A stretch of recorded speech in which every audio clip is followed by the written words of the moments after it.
پھر ٹریننگ میں جب آپ کی وہ چل رہی تھی، مطلب یہ تعلیم پوری ہونے کے بعد، تو اس میں بھی بڑے وہ قصے ہوتے ہیں، بڑے واقعات ہوتے ہیں، وہ جب آپ ماضی میں فلیش بیک کرتے ہیں تو وہ یاد آتے ہیں، تو کچھ ہمیں بھی سنائیں سر، وہ کوئی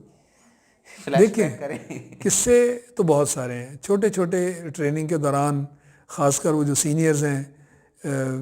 وہ آپ کے ساتھ مختلف موقع پہ آپ کو سزائیں دی جاتی ہیں۔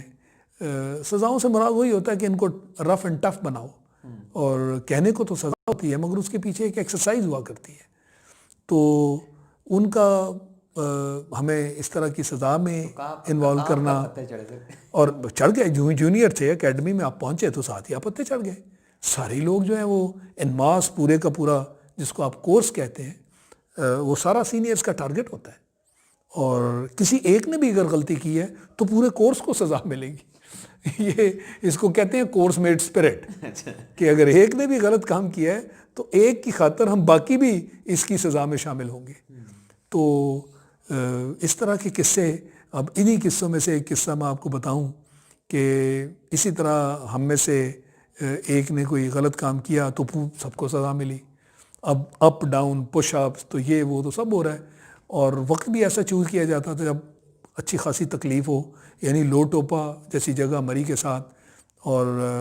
سردی کا موسم، سنو فال، وہ بھینس والا کوئی اور واقعہ ہوا تھا سر؟ وہ واقعہ بھینس والا تو کچھ اس طرح تھا کہ جب یہ 71 کی وار تھی تو گارڈ ڈیوٹی کے لیے ہمیں ڈپلوائی کیا گیا تھا ویلی میں۔ ان دنوں ہم چونکہ پائلٹس تو بنے نہیں تھے، تو جو ہم کام کر سکتے تھے اس کے لیے کر دیا گیا تھا، اور یعنی ویلی کے اندر آپ اندازہ کریں کہ اندھیرا گپ اندھیرے میں ایک ایک بندے کو ایک ایک جگہ پر چھوڑ دیا جاتا تھا کہ یہاں آپ نے حفاظت کرنی ہے پورے کیمپ کی، اور جنگ کا زمانہ تھا،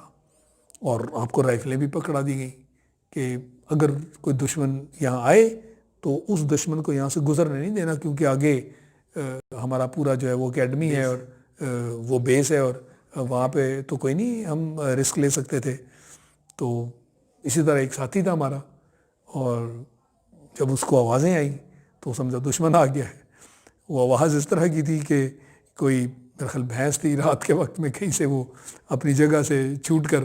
وہ بھاگی، تو یہ سمجھا یہ تو دشمن آ رہے ہیں، تو اس نے اپنی پوری ڈرل کی، سٹاپ فلاں یہ وہ جیسے ہمیں سکھایا گیا تھا، تو وہ بھینس تھی وہ کہاں سے رکتی، تو جب نہیں رکی تو اس نے گولی چلا دی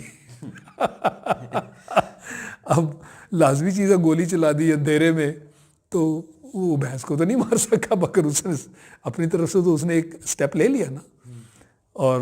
پھر حالت یہ ہوئی کہ اس نے گولی بھی چلا دی، پھر اس سے ڈرنا، اور یہ اگلے دن وہ بیمار ہو کے ہمارے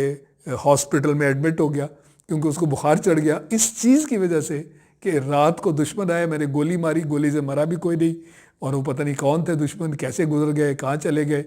تو اس طرح کا جو واقعہ ہے یہ ہماری ٹریننگ کا ایک حصہ، اور بڑا مذاق بنا رہا کہ گولی دشمنوں کو مارنے کی بجائے بھینس تک کو نہیں مار سکا، اور یہ وہاں گارڈ ڈیوٹی ہو رہی ہے سر جی، یہ جو ہمارا ایک پراؤڈ پروگرام ہے JF-100، اس میں پھر آپ کیسے آئے؟ وہ تو ایک ہے نا کہ آپ کو F-16 کے لیے بھی گئے، آپ یس جہاز اڑا کے بھی لائے، یس لیکن یہ بڑا آنر ہے کہ آپ اس سے بھی زیادہ کہ آپ JF-100 پروگرام میں آئے۔ یہاں پر آپ کی پھر سلیکشن کس طرح سے ہوئی؟ ایسی کیا آپ کے اندر دیکھ لیا گیا تھا کہ یہ بندہ سرو کر سکتا ہے؟ میرے خیال میں دو وجوہات تھیں اس کی۔ ایک تو وجہ یہ تھی کہ جیسے میں نے کہا کہ وقت کے ساتھ ساتھ تگ و دو میں یہی کرتا رہا کہ میں آگے آگے رہوں، اور اسی کی وجہ سے پھر جب F-16 کا وقت آیا تو پوری ایئر فورس میں سے 6 پائلٹس سلیکٹ ہونے تھے، اور ان میں سے اللہ کے فضل سے ایک میرا نام بھی تھا، اور F-16 میں جب سلیکشن ہو گئی تو 6 پائلٹس امریکہ گئے، وہاں ٹریننگ لی اور واپس آئے، تو بڑی عزت کی یہ بات تھی۔ F-16 بذات خود ایک یعنی top of the line weapon system, اور پہلے لوگوں میں 6 پائلٹس میں میرا بھی نام، اور پھر امریکہ جا کر ٹریننگ لے کر آنا، تو ایک نام تھا جو بن گیا تھا۔ اب اس کے تحت پھر لوگوں کو ٹرین کرنا، F-16 پہ بڑا وقت گزارا، وقت کے ساتھ ساتھ وہ بھی ساتھ چلتا رہا، اور اب یہ جو وقت تھا F-16 تو ہمارے فلیٹ کا حصہ بن گئے تھے، مگر 90 کی دہائی میں جب افغانستان میں ہم روس کی فوج کو شکست دینے میں کامیاب ہوئے اور یوں روس ٹوٹ گیا اور روس کی جو فوج بچی وہ واپس چلی گئی، یہ وہ وقت تھا جب امریکہ نے ہمیں F-16 کی جو ساری امداد تھی وہ دینی بند کر دی، اور یعنی آپ کی مینٹیننس، آپ کے اسپیئر پارٹس اور یہ چیزیں انہوں نے پابندی لگا دی، یہ کہتے ہوئے جو کہ امریکن ہمیشہ کرتے ہیں، جب آپ سے کام لے لیا تو پھر آپ پر پابندیاں لگا دو، اب آپ کی مدد نہیں کریں گے۔ مدد تو وہ اسی لیے کر رہے تھے کہ ہم ان کی جنگ لڑ رہے تھے، اور اس کے تحت انہوں نے کہا جی کہ اب F-16 کے لیے مدد اس لیے نہیں ہوگی کہ ہمارا جو پریزیڈنٹ ہے یہ گارنٹی نہیں دے سکتا کہ پاکستان کا جو نیوکلیئر پروگرام ہے، ایٹمی پروگرام جو ہے، وہ سیف پرپسز کے لیے، یعنی یہ کہ آپ نیوکلیئر بم بنانے کے لیے یہ پروگرام آگے لے کر چل رہے ہیں، اور امریکہ تو اس کے خلاف تھا، تو پریزیڈنٹ یعنی یہ دستخط نہیں کر سکا یا نہیں کرے گا، ہم سیفٹی کی گارنٹی نہیں دے سکتے، لہذا آپ کی امداد بند ہو گئی۔ اب اپنا نیوکلیئر پروگرام پہلے پروو کریں کہ آپ کا نیوکلیئر پروگرام جو ہے وہ سیف ہے، تو تب اس چیز کو دیکھا جا سکتا ہے۔ یہ وہ وقت تھا جب ہمیں احساس ہوا کہ ہمارے تو F-16 کی ساری جو سپورٹ ہے وہ تو کسی اور کے ہاتھ میں، ہم تو F-16 ہمیں مل گئے، پر آج اگر جنگ ہوتی ہے اور مجھے اس کی مینٹیننس اور اس کی سپورٹ اسپیئر پارٹس نہیں ملتے تو یہ سارا کیسے ہوگا؟ بہرحال یہ ایک بہت ہی بڑا ہمارے ساتھ میں سمجھتا ہوں کہ ایک حادثہ سمجھ لیں جو ہوا، اس چیز نے ہمیں احساس دلایا کہ آپ کی طاقت وہی ہے جو چیز آپ نے خود بنائی ہے اور خود ساختہ ہو، خود کفالت اسی کی وجہ سے ہوگی، اور اس طرف چلنے کے لیے ہم نے سوچا۔ تو یہ وقت تھا جب JF-17 کا کانسیپٹ ہمارے ذہن میں آیا، اور پھر ہم نے اپنے جو چینی دوست ہیں ان کو رجوع کیا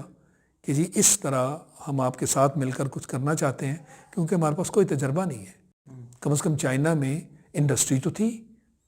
چائنا نے جب دیکھا کہ ہم کیا چیز کرنا چاہتے ہیں، ہمارے ساتھ ڈسکشن ہوئی تو انہیں پتہ چلا کہ ذہنی طور پر وہ ایسی چیز تو نہیں بنا سکتے، ہم ایسی چیز بنانا چاہتے تھے۔ F-16 ہمارا ایک ریفرنس تھا، اسی طرح مراج ہمارے ریفرنس تھے، ہم فرینچ سسٹم بھی، امریکن سسٹم بھی، ان سے ہمارا ایکسپوئر تھا۔ تو اس طرح اس کی ایک ابتدا ہوئی۔ اب یہ پہلا قدم ہے کہ اس کی ابتدا کا ہونا وجہ کیا تھی، اور دوسری وجہ یہ تھی کہ امریکن جو ہیں انہوں نے ہم نے F-16 28 F-16 نئے ان کا آرڈر پلیس کیا ہوا تھا، تو جب ہمارے اوپر پابندیاں لگیں انہوں نے وہ بھی F-16 دینے سے انکار کر دیا، بلکہ اس حد تک انہوں نے کہا کہ یہ جو F-16 ہم نے آپ کے تیار کی ہیں، ان کی پارکنگ جہاں ہے اس پارکنگ کے بھی جو پیسے ہیں قیمت وہ بھی آپ دیں گے۔ لیکن سر جب یہ پروگرام شروع ہو گیا تو اس میں شاہد لطیف کیسے آیا؟ اب شاہد لطیف کا آنا، ایک تو وجہ یہ تھی کہ F-16 کی میری بیک گراؤنڈ تھی، ٹھیک ہے، تجربہ تھا، اور اس میں سارے ماضی کو پھر دیکھا جاتا ہے کہ سورڈ آف آنر سے شروع ہوا۔ F-16 پہلے لوگوں میں سے، اتنا تجربہ F-16 میں آگے لوگوں کو بھی ٹرین کیا۔ اب جو جہاز آپ بنانے جا رہے ہیں وہ اس یا اس سے بہتر کیٹیگری کا بنانا ہے، تو بندہ تو وہ ہونا چاہیے نا جو پہلے تجربہ رکھتا ہو، پھر ایسا بندہ ہو جو زندگی میں جو اس نے کام کیے وہ کامیابی سے کیے۔ یہ چرچل جو ہے جب بھی لوگوں کو انٹرویو کرتا تھا تو ان سے پوچھتا تھا کہ یہ جو تمہارا پروفائل ہے وہ تو بہت اچھا ہے، پر یہ بھی مجھے بتاؤ کہ زندگی میں جو پروجیکٹس تمہیں ملے کوئی ایسے بھی پروجیکٹس ہیں جن میں تم ناکام رہے؟ یہ ایسے ہے نا جیسے آپ ڈاکٹر سے پوچھتے ہیں کہ سرجریز کتنی کی آپ نے، ہنڈریڈز آف سرجریز ڈاکٹر کرتے ہیں، کامیاب کتنی ہوئی؟ تو ناکام کتنی ہوئی؟ کامیاب کے ساتھ ناکام کتنی ہوئی؟ کہ کتنی سرجریز ہیں جس میں ہم نے بندہ مار دیا، ناکام ہو گیا نا۔ تو یہ کامیابی جو ہے بذات خود یہ ایک سرٹیفکیٹ ہوا کرتا ہے۔ تو الحمدللہ جو کورسز تھے، جو باقی چیزیں تھیں زندگی کی، اس میں کامیابیاں اللہ نے دیں۔ یہ جو کامیابیوں کا سفر ہے یہ بھی میری بیک گراؤنڈ میں تھا۔ اور پھر سب سے بڑی بات جو اصل بات میں کرنا چاہتا ہوں کہ اس وقت جو ہمارے ایئر چیف تھے وہ ایئر چیف مارشل مصطفی علی میر تھے، جو بعد میں بدقسمتی سے فوکر طیارے پر ایک حادثے کا شکار ہوئے اور یوں وہ